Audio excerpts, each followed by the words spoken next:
queridos ouvintes, que alegria ter você aqui novamente. Eu sou a missionária Ana e hoje seguimos com a segunda parte do testemunho marcante da missionária Cledi.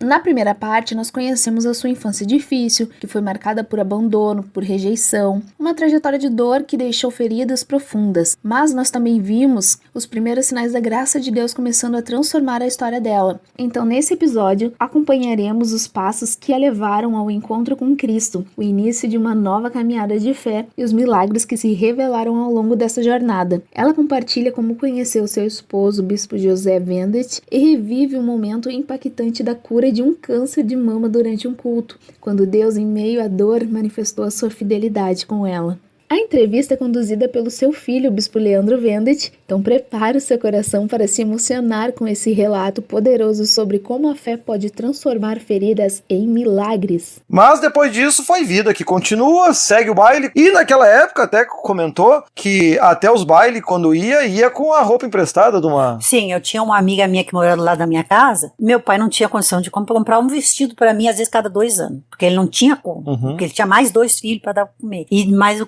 salário dele era pouco. E quando eu ia para os bailes, eu ia com uma roupa emprestada de um amigo, porque eu era magrinha e ela também. Então ela me emprestava as roupas dela para mim poder ir no baile. E nessa sociedade onde eu ia, um dia o dono do salão, ele chegou para mim, ele foi me levar o convite, porque lá só entrava com um convite, não entrava qualquer um. E ele foi me levar o convite lá em casa e ele disse assim: Cledi, eu tenho uma coisa para te falar. Uma pessoa esteve lá no escritório e exigiu que eu parasse de te dar convite. Aí ela falou tudo sobre o problema da minha mãe, da vida da minha mãe. E eu exijo que essa menina não tenha mais acesso dentro dessa sociedade. E ele disse assim: peraí, vocês estão falando da Cledi? Eu acho que tem alguma coisa errada. Porque a Cledi é uma menina que mora com a avó. Porque eu vou lá levar o convite, já fui várias vezes, já falei com a avó dela. Ela mora com a avó, quem criou ela foi a avó, não foi a mãe. Porque os pais dela são separados. Ela era mais pequena quando se separaram. E tem alguma coisa errada nessa história. A Cledi nem convive com a mãe dela, porque eles achavam que o Edson não sabia nada sobre a minha vida. Mas o Edson ia lá na minha casa, ele ia lá levar o convite. Né? Todas as sextas-feiras ele estava lá entregando o convite. Então eles, não, a Cledi não. Eu boto a mão no fogo pela Cledi, porque ela é uma menina com uma reputação que ninguém tem nada o que falar dela. Porque quando a gente fala de baile daquela época é completamente diferente do que acontece hoje. Sim. Um tempo extremamente conservador, eram lugares de respeito, eram lugares completamente diferentes. Só entrava pessoas selecionadas. Veja, eram selecionados quem podia entrar, quem não podia. Um tempo completamente diferente de hoje. Como é que foi conhecer o bispo José? Porque eram de mundos completamente diferentes, vamos dizer assim. Nós éramos. Conheci ele por coincidência, porque a minha prima casou com um primo dele. E ela me disse: Cledi, vai domingo lá em casa. Ela morava já aqui na Matias. E aí, tu pode ir domingo lá pra casa? Daí tu fica lá em casa, passa o Natal comigo. Eu disse: então eu vou. Falei pro pai, eu disse: não, vou lá pra Leni, vou passar o Natal com ela e com as crianças. A Leni tava grávida. E aí eu fui lá. Quando cheguei, ela disse assim: não, nós vamos almoçar na casa de uma tia do Ruth, que é o marido dela. Vamos, vou te levar lá junto. Tá, vamos. Cheguemos lá, tinha aquele grupo de rapaz, né? Inclusive o irmão do Zé, eu já conhecia, que era o Alexandre. O Alexandre nós chamava de Alê, né? Mas os outros não. O Zé tinha vindo de fora, fazia 1 mês e pouco, e depois ele trouxe a família. E a minha prima, né? Ela começou a brincar comigo. Disse assim, ó: Cledi, fica bonito o teu nome, Cledi Leão Vento. Eu não sabia que o nome do Zé era Vento. Aí o Alê disse assim: é mesmo, vai casar comigo. Aí a minha prima disse assim: não vai ser bem contigo, não. Tá, eu olhei, o Zé me deu uma olhada, mas ficou nele, porque tinha o Antônio também, que era o irmão dele mais novo, né? A gente ficou ali, ele pegou os amigos dele: não, vamos sair, vamos lá sair, que naquela época ele jogava muito aqueles snook. Aí jogava, vamos lá jogar. Aí eu sei que não levou meia hora, o Zé me aparece lá de volta. Aí o Ali perguntou pra ele: o que houve? Eu não quis mais jogar. Daí a Aline disse assim: eu tô me sentindo meio ruim, tá, por causa da gravidez, eu vou embora. E ele disse assim: posso ir junto? Pode, tu quer ir junto? Vamos. Aí peguemos o ônibus e fomos junto. Aí na volta, aí eu disse pra ele: eu vou embora, pegar esse ônibus que vai vir agora, antes que meu pai não deixava eu chegar em casa de noite. Então aí eu vindo nesse horário, antes da noite eu tô em casa. Não, tudo bem. Aí ele disse assim: eu vou contigo, pegar o ônibus junto contigo. Mas naquela época ele se interessou por mim, mas eu não foi assim como eu vou te dizer. Um amor à primeira vista? Não, ele acho que foi. Eu era meio desligada dessas coisas, até pelo ter tido o trauma alma da minha mãe, eu era um pouco desligada nesta área. E aí eu disse pra ele, ô Zé, tu não vai descer aí na parada, tu vai passar da parada. E ele disse assim, tá na minha parada. E ele levou gosto assim em mim, sabe? Mas foi tão rápido que ele foi me dar um beijo na boca. Primeira vez que eu vi ele. E ele me deu aqui assim no rosto, do lado do rosto, fiz assim, ele e se mandou, se foi. Aí eu fiquei olhando, daí fiquei, acho que quase 2 anos sem ver ele, ou 1 ano. Eu não me lembro bem, agora faz muitos anos, quando eu voltei a ver ele de novo, que foi no aniversário dos guri da Leni que ele tava. Então veja que esse até é um ensinamento que o Espírito Santo ele deu para nós em uma das reuniões dos pastores, que às vezes o jovem tem muita pressa, com medo de perder, e o Espírito Santo ele disse que se o amor é verdadeiro e realmente é de Deus, pode passar até 1 ano, vai continuar amando, vai dar tudo certo, porque o que é de Deus dá certo, o que dá errado é porque não é de Deus. E foi bem o caso do pai e da mãe, que vieram a ficar um bom tempo nós ficamos longe sem se ver depois desse primeiro encontro. E aí começaram a namorar. E a avó era bem conservadora, a minha bisavó, no caso, né? Que era a nossa... Que é a sua avó. A minha mãe de criação. Sua mãe de criação. Foi isso. A minha avó. Era bem conservadora. A minha avó era bem conservadora. Daquelas que ficava... Do lado? Não, ela não ficava do lado por causa que ela tinha que fazer o serviço. Mas de vez em quando ela dava uma olhada. Ou então ela botava alguém pra cuidar. Tinha hora pra... O Zé tinha que chegar das 6 às 10 no sábado. E no domingo das 3 às 10 da noite. Com ela cuidando. Olha a diferença. E quando chegava umas 8 horas ela começava. Porque nós não tinha relógio, só tinha o rádio. E aí o Zé tinha um relógio, né? E aí ela perguntava pro Zé, que horas tem aí? Seu José, ela dizia seu José. Aí ele dizia assim, 8h30, dona. Aí eu não acredito nesses rapazes. Pegava e sentava na frente do rádio, ligava o rádio, aí dava 8h30. Tá certo. Então ela ficava controlando o horário. Aí quando chega uma certa hora, ela dizia, seu José, não tá na hora do seu ônibus, não? Olha só como é que era, né? Não tá na hora do seu ônibus. Você vai perder o seu ônibus, viu? Mas olha só, o pai, ele já conhecia o evangelho desde os 8 anos de idade através da mãe dele. Sim. Então a avó Jeca, ela já conhecia o evangelho, viveu um grande milagre na vida dela, em outra oportunidade a gente vai estar contando. Então ele já conhecia, ele ainda não era crente no tempo que estava namorando com a mãe, porque ainda era um evangelho que estava a recém começando na parte de evangelismo, de divulgação, não era assim amplo como hoje. E você começou aí novamente a igreja através do pai, né? Através dele. Aí ele dizia assim pra mim, vamos na igreja, eu não vou lá, até lá eles correm com a gente. Aí a minha prima começou, não, vamos, Cleide, vamos, tu vai gostar. Aí tanto fez, eu pensei comigo. Na quarta-feira, a avó não deixa eu ver o Zé durante a semana, porque não podia, era só sábado e domingo. Então eu vou fazer uma coisa, eu vou na tal igreja lá que eles querem que eu vá, e aí eu tenho oportunidade de ficar com o Zé umas horas. Então eu ia mais com o interesse de namorar o Zé do que ir pra igreja. Daí eu ia pra minha casa da minha prima, que a igreja era bem pertinho, e então eu ia pra igreja com ele, no outro dia eu ia pra casa. Sempre falava com a avó pra mim ir, e aí eu dava força ainda, não, vó, quero ir na igreja lá, tô gostando de ir na igreja lá. Que nada, era pra namorar, não queria saber de igreja nada. Naquela época eu não queria saber. Como é que é a história de um buquê de rosa que o pastor estava jogando na igreja? Tinha um pastor que fez uma campanha, linda campanha, estava lotado, um salão enorme. Tinha aqui na Matias, acho que agora até desmancharam. Era enorme o salão, estava super lotado.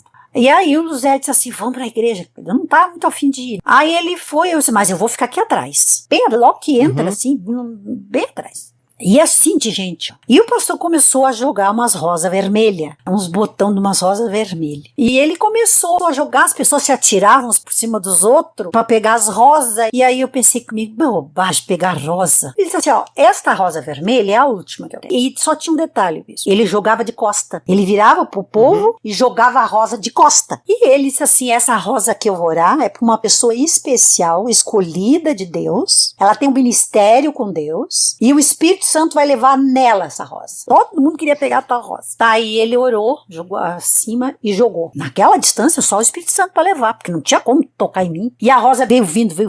E ela veio e caiu no meu peito. E eu só levei a mão assim, e as pessoas tudo por cima de mim queriam pegar a rosa, daí o Zé afastou o pessoal. Não, a rosa veio nela, é dela a rosa. Pensei comigo assim, eu não quero nem ouvir falar nessas coisas. Com a rosa na mão, porque a rosa era bonita, eu fiquei com ela na mão. Aí depois terminou o culto, o pastor me chamou. Ele disse, tem alguém aí com a senhorita? tem meu noivo e a minha prima e o marido dela. Então chama eles aqui. Aí ele chamou ele. Ele disse: a senhorita tem um ministério com Deus. Deus vai lhe usar muito. Ele tem um ministério muito grande com você. Por isso essa rosa foi naquela distância, porque foi o Espírito Santo que levou e colocou no seu peito. E o pastor falando, né? E eu, no meu pensamento, dizia mas não quero nem ouvir falar nessas coisas. Mas é capaz. Não quero, não. Comigo, não. Mas eu não falava nada pro pastor, porque minha avó sempre ensinou que criticar era falta de educação, né? Eu ficava na minha. Aí depois o Zé dizia assim, viu? Ó, a rosa era pra ti. E eu pensei, nem pro Zé não falei nada. Mas dentro de mim eu disse, eu não quero saber nada, não quero saber dessa rosa, nada. Aí eu cheguei em casa, pô, mas a rosa era tão bonita, né? Aí eu peguei, amassei a rosa e botei dentro de um livro que o meu pai tinha me dado de receita. Porque eu de cozinha sempre fui ruim, né? E o pai tinha me dado um livro de receita. Um livro grosso, assim, de receita. Aí eu botei dentro daquele livro, me esqueci dela dentro do livro. Depois de muito tempo, fui abrir o livro pra ver uma receita. Eu pensei, essa aqui é a rosa do pastor. E aí a vida seguiu, se casou, e aí tem um fato que acontecia quando se acendia a vela. Eu tinha um problema. Começou a se manifestar uma alma maligna muito grande em mim. Eu não podia ver vela acesa. Começava a me dar um estado de nervo, um mal-estar, uma coisa ruim. Perdi o sentido. Era como se eu dormisse. De repente, assim. Uma semana depois de casado, o Zé enfrentou essa barra comigo. E aí ele mandou chamar as irmãs da Assembleia de Deus, que tinha ali perto de onde eu morava. E as irmãs foram lá. Mas eu era magrinha, que era um palito, chutava as irmãs tudo embora. Mas empurrava, o Zé disse que eu mandava as irmãs tudo longe. Da alma maligna, que tava em mim. O Zé disse, bom, vou chamar o pastor Vonício Zé Nunes, que era o pastor da igreja, e a irmã Maria Helena, e foram lá. Aí passou uma barra comigo, que expulsou aquele demônio. Aí ele disse, não, só tem que fazer uma corrente de oração e tal. Mas daí eu já era casada, né? Daí o Zé me levava na igreja. Mas volta e meia eu caía, né?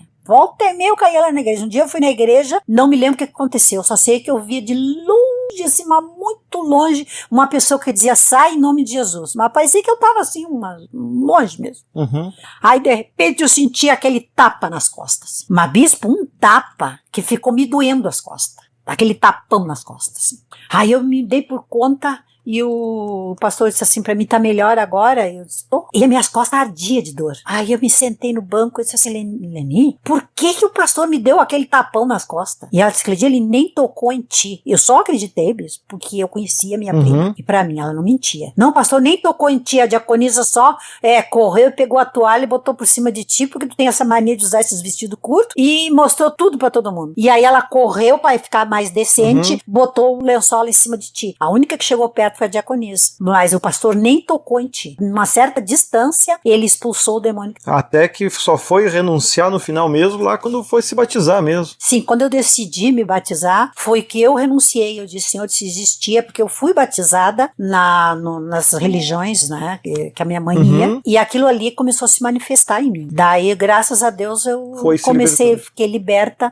Naquele dia, depois disso, nunca mais me deu nada. Então veja o quanto por vezes uma pessoa, quando é dominada por essas forças malignas, ela acaba fazendo coisas e depois ela nem sequer lembra. Não me lembra. Por realmente essa obra maligna, ela toma conta dos sentidos, e isso ao longo dos anos eu já vi muitas vezes acontecer aqui comigo como pastor, sou pastor aqui em Canoas há 22 anos, e já aconteceu muitas vezes de pessoas magras, de mulheres magras. 3, 4, 5 pessoas não conseguem segurar. Eu tinha, bispo, 52 quilos. Imagina, bem magrinho. Eu era bem magrinha. Eu já sou meio baixinha, né? Magrinha daquele jeito.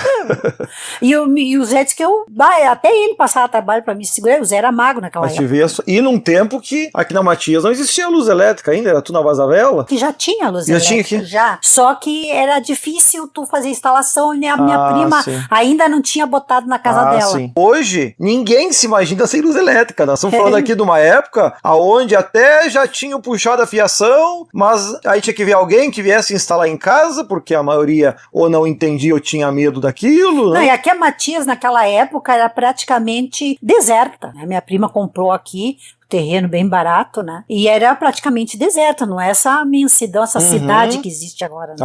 Aqui era deserto, tinha quadras e quadras e quadras vazia, sem casa nenhuma. Então muitos, como a minha prima, por exemplo, ela não tinha financeiramente ela não tinha condições de puxar luz. Depois de muito tempo que ela puxou luz. Mas as coisas não param por aí. Foi liberto, pronto, resolvido todos os problemas. Não, porque o diabo ele sempre vai estar de um lado tentando te atingir para impedir o que Deus quer fazer, e Deus do outro vai estar agindo para trabalhar, e nem sempre Deus trabalha em nós da forma que a gente gostaria ou da forma que a gente espera, porque quando a gente fala de Deus, nós estamos enxergando o presente e o passado. Quando Deus ele fala com nós, ele está vendo o passado, o presente e o futuro. Então, por vezes, essa dificuldade da gente compreender a forma como ele trabalha em nós, e aí que tem que entrar a questão da confiança, que depois se desenvolve isso em fé, de ter a certeza, não, Deus sabe o que está fazendo. E um dos momentos, com certeza, mais difíceis da missionária Cleidi e do bispo José foi quando o primeiro filho veio a falecer. Eu perdi o Márcio, de repente, morto. Com 5 meses, cerca de 5 meses, né? 5 meses e meio ele tinha. Que até já estavam indo na igreja, já estavam buscando a Deus, veio acontecer isso, não abandonaram Deus, não abandonaram as coisas por causa disso, apenas orou e pediu que então que Deus abençoasse, que os próximos tivessem saúde, pudessem viver. Os 3 a ser doentes, os 3 tiveram um problema. Eu tive problema com 5 anos de idade, minha irmã Menise teve problema no coração,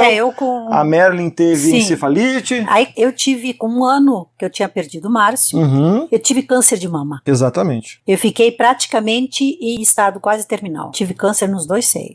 Naquela época não existia essa tecnologia que tem hoje, que tem mamografia, que é ecografia e essas coisas. Então era muito mais difícil. Fui no ginecologista e o ginecologista mandou fazer exame de sangue, mas os exames eram muito precários. E um dia eu tava com muita dor, uma dor imensa no seio. Eu trabalhava fora naquela época. Aí eu fui pro banheiro da minha firma. Eu disse, Senhor, a dor que eu sinto é insuportável. Eu vou te fazer um pedido só. Se é que eu mereço que tu me ouça. Eu quero que tu me cure dessa enfermidade, porque eu sei que tu tem esse poder, porque eu já vi muitos milagres tu operar, ou me leva embora. E eu falei com Deus no banheiro da firma. Ou então me leva embora. Mas eu não aguento mais essa dor. Porque eu sempre fui uma pessoa que eu sentia as coisas, mas não era de falar pra ninguém. Mais calado. Muito poucas pessoas sabem disso. E o Zé, naquela época, ele viajava muito. Ele trabalhava viajando, era a profissão dele. Eu cheguei na igreja, aquele dia ele teve que fazer um trabalho extra no serviço dele, e eu fui pra igreja sozinha. Eu cheguei lá, tinha um pastor que eu trabalhava de noite, não podia durante o dia da semana. Mas no sábado eu saía às 6 da tarde. E aí eu saí da firma e fui direto, trabalhava no Guaíba, eu saí do Guaíba, fui direto. A igreja minha era ali no centro de Canoas. Eu desembarquei lá, fui na igreja, eu me sentei no banco, o pastor começou a cantar os hinos e o pastor começou a pregar o evangelho. Quando ele pregou o evangelho, de repente ele parou. E eu tenho uma revelação que o Espírito Santo está me dando agora. Tem uma irmã aqui que está com uma ferida enorme no seio esquerdo, dentro do seio. Ela sente muita dor.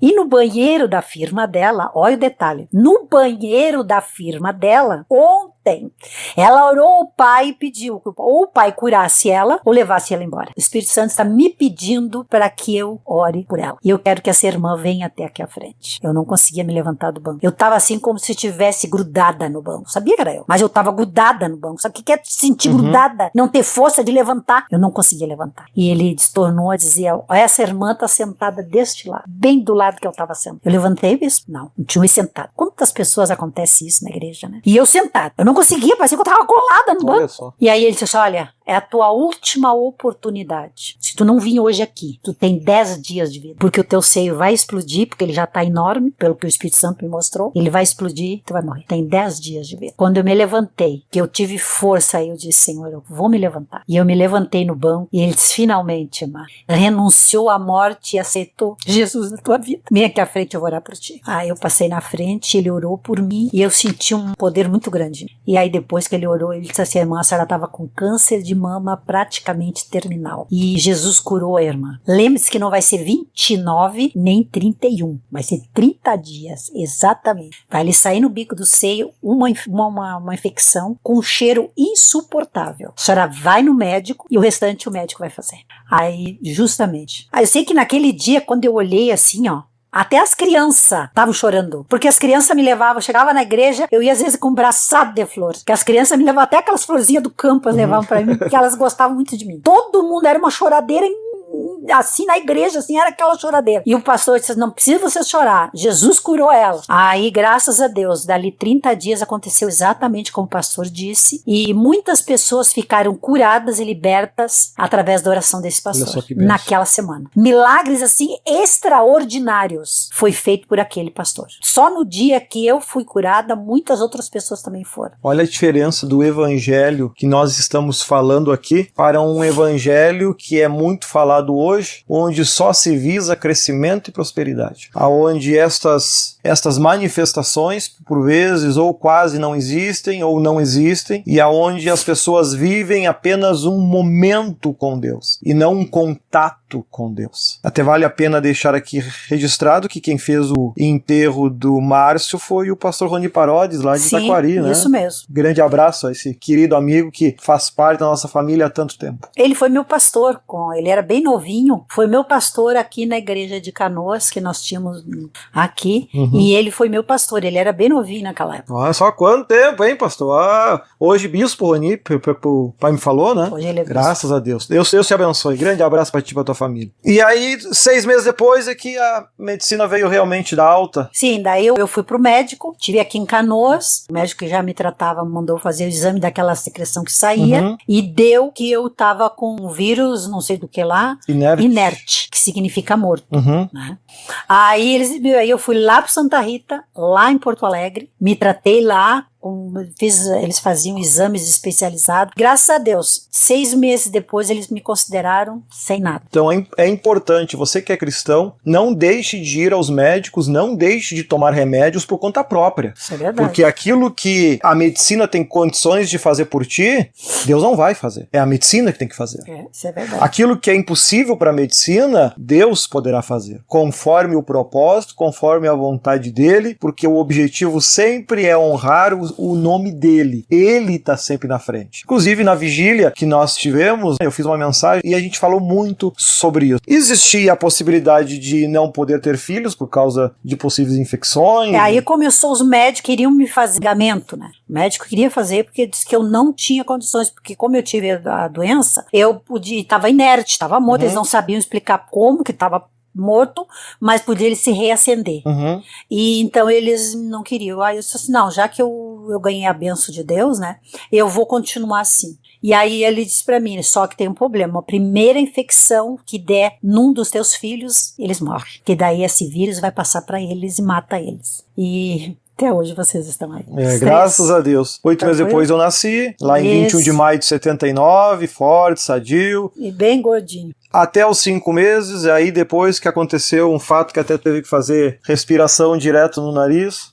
Eu te dei colucha, e tu te afinou e roxou, e aí eu disse, não, mas eu vou fazer respiração no nariz dele. E fiz respiração no teu nariz. E graças a Deus tu começou a clarear. Aquele roxo passou, daí te levei lá no plantão, e o doutor me disse pra mim que o que salvou ele foi aquela respiração artificial que eu fiz no teu nariz. Aí eles deram medicação pro colucha e coisa assim, né? Foi a primeira experiência que eu tive. Aí depois disso, com 8 meses, a infecção intestinal. A infecção intestinal. 3 dias depois estava curado. Então veja que Deus ele não impede que as coisas aconteçam na nossa vida, mas ele está lá do nosso lado para me ajudar, da mesma forma que o diabo também está lá para atrapalhar e tornar ainda pior, que vai depender como eu vou me comportar e a quem eu vou escolher nesta encruzilhada da vida. Todos os dias a gente está diante desta encruzilhada, onde a gente escolhe o bem, o mal, o certo, o errado, por vezes por falta de conhecimento, por falta de informação. Eu não vou a médico porque eu tenho fé. Acaba encurtando o teu tempo de vida na Terra. Porque Deus deixou os médicos para isso, deixou os remédios, grande parte deles é o próprio Deus que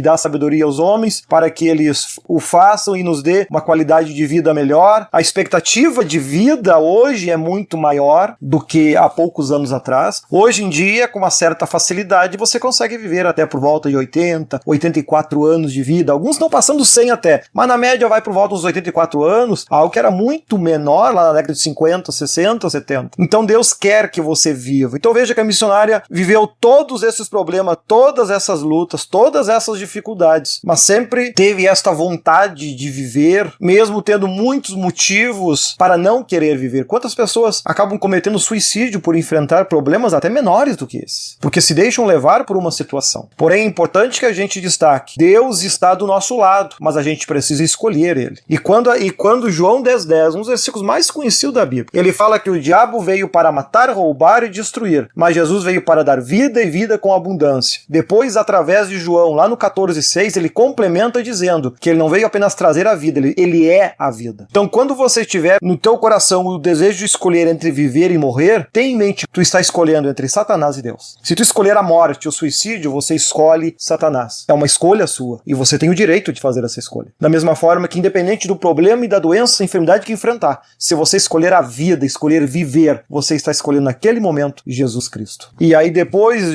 dessas enfermidades que teve quando eu tive quando criança, vocês acabaram se consagrando muito mais a Deus, buscando muito mais a Deus. Eu era pequeno, muito gordo, e ficava diaconisa ainda. Só que tinha um problema. Muitas vezes a gente acha assim que a vida, mesmo com as bênçãos de Deus, a vida da gente é um mar de rosa e não era. Porque eu tinha uma vida mais ou menos financeira boa, porque o meu marido, ele trabalhava no serviço e ganhava muito bem. Ele era eletricista? Ele era encarregado. Naval, industrial e predial. E era encarregado ainda. Era encarregado de mais de 40 homens. Então eu tinha uma vida, até então, eu tinha uma vida que eu não tinha do que me preocupar. Não tinha problema. Não. O problema era com relação à saúde, que rodeava de um jeito ou de outro. Alcançou o batismo com o Espírito Santo, pelo que eu tenho registrado, em uma corrente de oração? Dentro do lar da minha prima, nós estávamos fazendo uma corrente de oração lá, e eu vinha pedindo o batismo com o Espírito Santo e não conseguia.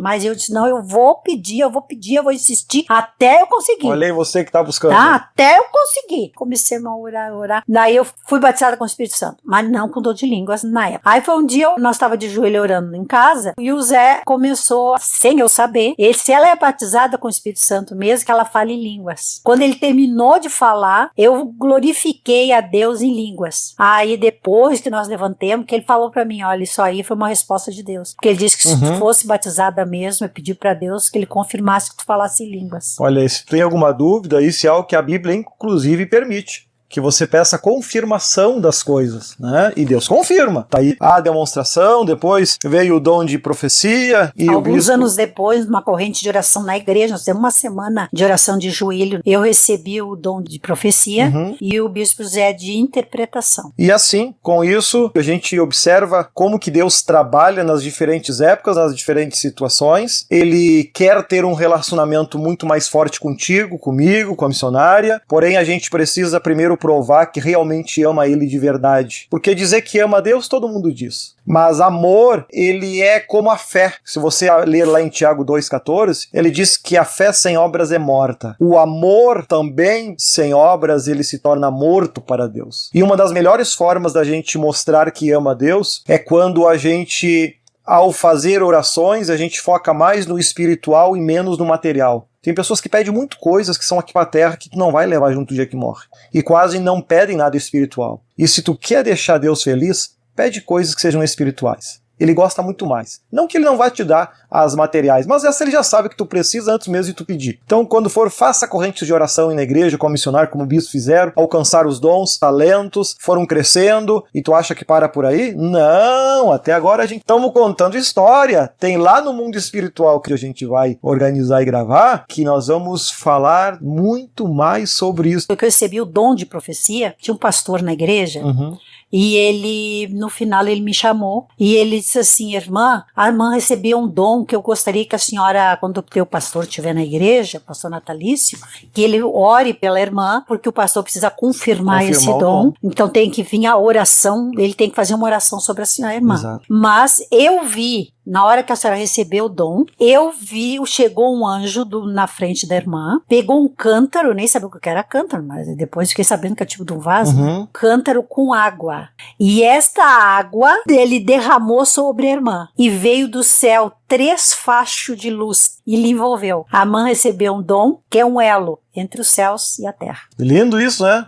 Então, fique ligado, você vai ter mais do que provas de que Deus existe. Se você que é ateu, eu vou te encher de provas que Deus é vivo e real. Aí depois, se tu quiser continuar sendo ateu, bom, aí vai ser por escolha, não é por ter prova, tá bom? Que Deus te abençoe. Muito obrigado, minha querida, muito obrigado por esse momento. Eu que agradeço pelo trabalho e procure aprender as escrituras, porque ela é que nos mostra o verdadeiro caminho. Amém. Tire tempo para Deus, enquanto Deus ainda tira tempo para você. Que Deus te abençoe. Fique todos na paz de Deus. E assim encerramos mais um episódio cheio de fé e de emoção. A história da missionária Cleidi nos lembra que mesmo quando tudo parece perdido, o Senhor continua escrevendo capítulos de esperança na nossa vida. Cada detalhe do seu testemunho revela que o Senhor não apenas vê as nossas lágrimas, mas age com poder para transformar o impossível em milagre. Se esse testemunho tocou o seu coração, compartilhe com alguém que precisa ouvir que Deus ainda realiza milagres. Obrigada por nos acompanhar. Continue com a gente nos próximos episódios, onde outras histórias também vão mostrar que quando Deus entra na história, tudo muda. Que a paz do Senhor esteja com você.